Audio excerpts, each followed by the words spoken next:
தீபாவளிக்கு உச்ச நட்சத்திரங்களின் படங்கள் எதுவும் வெளியாகாதது குறித்தும் எந்த படத்தை பார்க்க விரும்புகிறார்கள் என்பது குறித்தும் வந்தவாசி பகுதி மக்கள் கூறிய கருத்தை பார்க்கலாம்.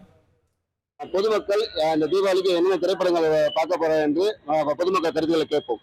ஹரிஷ் கல்யாண் படம், டீசலு, துருவ விக்ரம், பைசன், பிரதீப் ரங்கநாதன் இன்னும் நல்லாவே நடிச்சிட்டு இருக்காரு.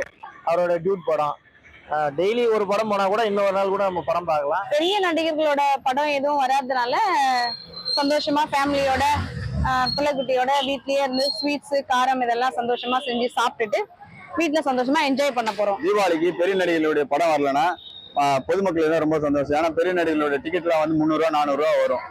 இதெல்லாம் வந்து ரொம்ப சந்தோஷமா பசங்களோட ஸ்வீட்டோட கொண்டாடலாம். இந்த லோ பட்ஜெட் படம் வந்தாக்கா எங்களை மாதிரி ஆள் நடுத்தர வர்க்கத்துக்கு சந்தோஷமா இருக்கும். கொண்டாடி பிள்ளைங்களோட பசங்களோட ஃப்ரெண்ட்ஸுங்களோட படம் வெடி வச்சுக்கின்னு படத்தை 3 மணி நேரம் டைம் வேஸ்ட் பண்ணதை விட நம்ம வெடி வச்சுன்னு என்ஜாய் பண்ணலாம். நல்ல நடிக்கிறாங்க சொன்ன மாதிரி அவங்க படத்தை கூட பார்த்து என்ஜாய் பண்ணலாம். தீபாவளி வந்தா ரஜினி கமல் பண்ண மெயினா வரும்.